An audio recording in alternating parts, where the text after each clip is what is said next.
Good morning, dear friends. I am Dr. Vinod Pankaj Misra, and you are welcome in my YouTube channel Pankaj Institute of English. So, dear friends, parts of speech and pronoun is going on this time. इस समय पे मैं आपको pronoun के बारे में बता रहा हूँ.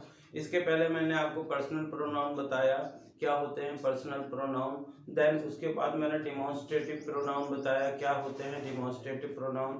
उसके बाद मैंने आपको रिफ्लेक्सिव प्रोनाउन बताया, एम्फेटिक प्रोनाउन बताया. और today I am here with very important topic relative pronoun. आज मैं आपके सामने एक बहुत ही इंपॉर्टेंट टॉपिक लेकर के आया हूँ जिसको बोलते हैं रिलेटिव प्रोनाउन. तो क्या होते हैं रिलेटिव प्रोनाउन, किस प्रकार से इनका यूज करते हैं, क्या डेफिनेशन होती है, इसको हम लोग देखते हैं. तो क्या होती है इसकी डेफिनेशन देखते हैं.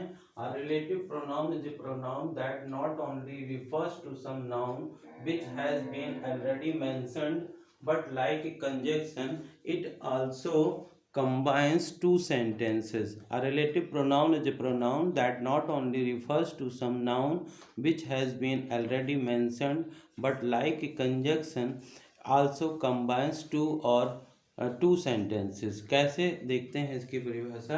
जैसे मैंने एक एग्जाम्पल के द्वारा समझते हैं. लिखा हुआ है, मान लीजिए कहते हैं कि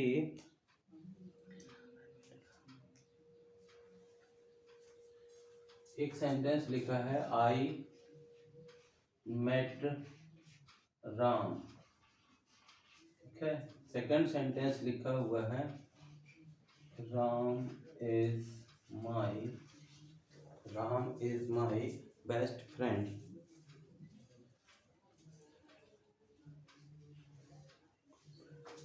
Ram is my good friend. मान लीजिए ये दो सेंटेंस यहाँ पे लिखे हुए हैं और इनको हमको कंबाइन करना है रिलेटिव क्लॉज से. यदि मान लीजिए हम इसको कंबाइन करते हैं तो यहाँ पे लिखा है कि आई मेट राम और इनके स्थान पे कर देते हैं who is my good friend. यदि ये सेंटेंस लिखा हुआ है तो देखिए यहाँ पे जो हु है, हु राम की स्थान पे who is using in place of Ram. Who का प्रयोग राम के स्थान पे किया जा रहा है, इसलिए ये प्रोनाउन की तरह कार्य कर रहा है. साथ ही साथ दो वाक्यों को जोड़ने का भी कार्य कर रहा है. साथ ही साथ दो वाक्यों को जोड़ने का कार्य कौन करता है, कंजक्शन करता है दो वाक्यों को जोड़ने का. तो दो वाक्यों को जोड़ने का कार्य भी जो है वो हु के द्वारा हो रहा है. इसलिए यही कहा गया है कि रिलेटिव प्रोनाउन ना केवल नाउन के स्थान पर प्रयोग किए जाते हैं, साथ ही साथ दो या दो से अधिक वाक्यों को जोड़ने का कार्य भी करते हैं. तो कौन कौन से और रिलेटिव प्रोनाउन होते हैं उनको देखते हैं. First one is where. Where का वैसे मतलब होता है जहाँ, और it is used for place. ये किसके लिए, स्थान बताने के लिए वेयर का यूज करते हैं. दूसरा होता है व्हेन मतलब होता है जब, और it is used for time. किसके लिए, टाइम के लिए. थर्ड होता है विच मतलब होता है जो, और जो it is used for animal and non living things. ठीक है. फोर्थ होता है वाई मतलब क्योंकि जो है वो रीजन बताने के लिए. फिफ्थ जो होता है हु मतलब जो, हुज मतलब जिसका और हूँ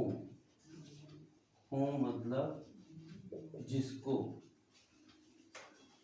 ये जो तीनों होते हैं वो अकॉर्डिंग टू कंडीशन पर्सन्स के लिए यूज किए जाते हैं, पर्सन्स के लिए।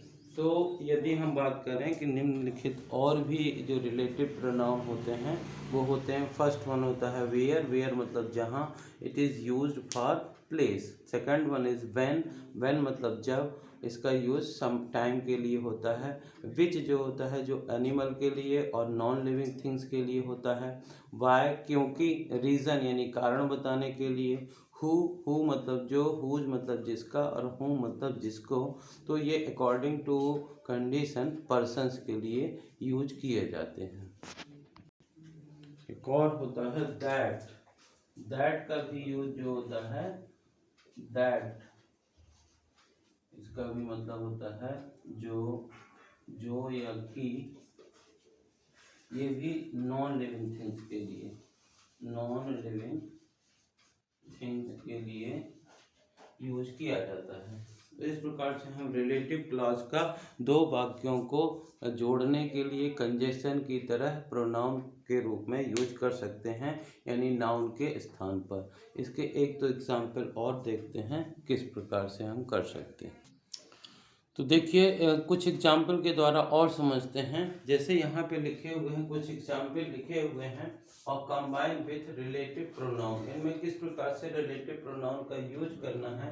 जैसे फर्स्ट लिखा हुआ है I found a pen, I was coming from college, यानी कि मुझे एक पेन मिला, मैं कॉलेज से आ रहा था। इसमें टाइम को बता रहा है, तो वी विल कंबाइन विथ, इन सेंटेंस को हम कंबाइन व्हेन से करेंगे, तो हो जाएगा I found a pen, I found a pen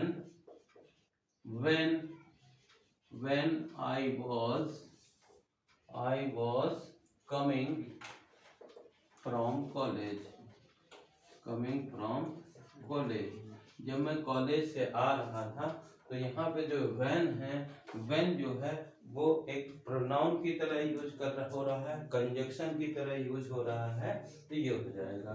second लिखा हुआ है Ram lives in Agra, Taj Mahal is situated in Agra, Ram Agra में रहता है, ताजमहल जो है वो आगरा में स्थित है। तो इसको यदि हम कंबाइन करेंगे तो ये प्लेस को बता रहा है, ये प्लेस को बता रहा है, तो प्लेस को बताने के लिए वेयर से ऐड कर कंबाइन करेंगे, तो हो जाएगा राम लिव्स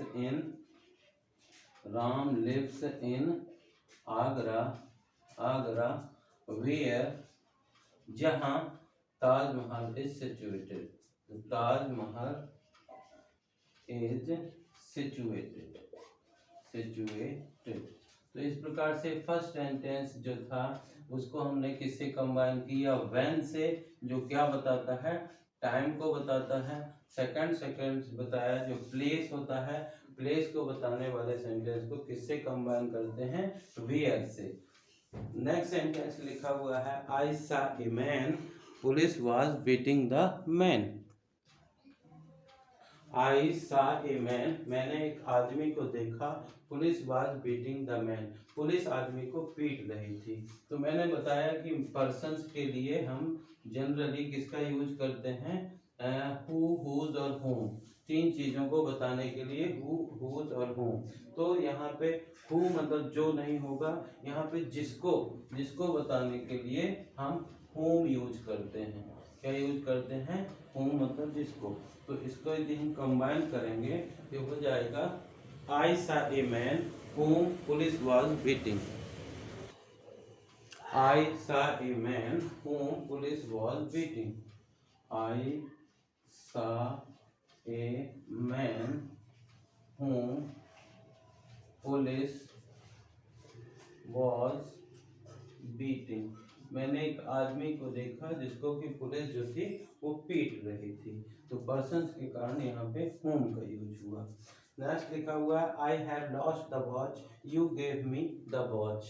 तो यहाँ पे यदि हम ये नॉन लिविंग थिंग्स हैं तो या तो हम विच से कंबाइन कर सकते हैं या फिर दैट से, ठीक है।